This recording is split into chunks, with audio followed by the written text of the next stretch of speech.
Okay, so Southland Tales is the next real film from Donnie Darko director Richard Kelly.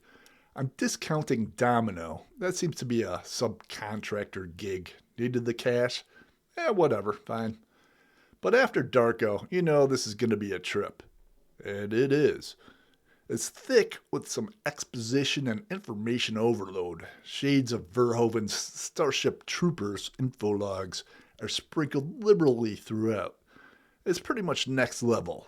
Wider scope, bigger budget, bigger actors, and, oddly, a lot of second-tier SNL cast members. Weird juxtaposition. Most new viewers at this point won't recognize them. That's probably for the best. Some shit pops off in Abilene, Texas on July 4th of 2005. New security apparatus, U.S. ident, comes into play shortly after, and before you can finish saying 1980, fucking hell, there's surveillance everywhere. Throw in some apocalyptic Bible verses, a movie star married to the daughter of a senator soon-to-be potential president, a porn star and her gaggle, a tech wizard by his own proclamation, and a bunch of neo-Marxists. You have yourself a movie. Oh yeah, don't forget Justin Timberlake, Avon Barksdale, and the Highlander. Plus Kevin Smith doing a great MC Gainey impersonation. For honest truth, I thought it was him on first seeing this. This movie's off the rails, yo! Oh shit, is that dated? It's probably dated. This movie's pretty messed up. Not just for the weird casting choices, but for the overall narrative it's trying to explain. It kind of succeeds, but it's not exactly coherent, but tangential to it. It's strange to see Dwayne "The Rock" Johnson with a head of hair again, at least.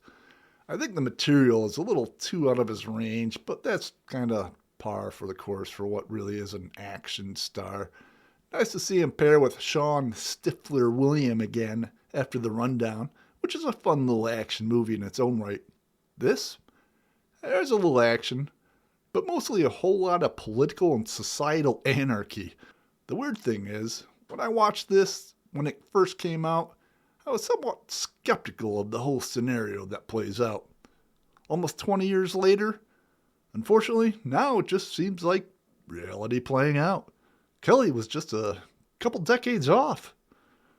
It's a prequel graphic novel they released that ain't half bad, but still doesn't help the movie narrative much. Nice attempt at cross-platform media, but I think this movie was about 5 years before its time in that regard too. Pfft, paper.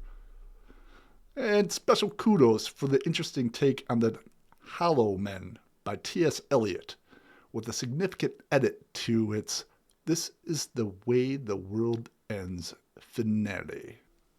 While I am not, or ever have been, a Justin Timberlake fan, he has a role in this as both narrator and character.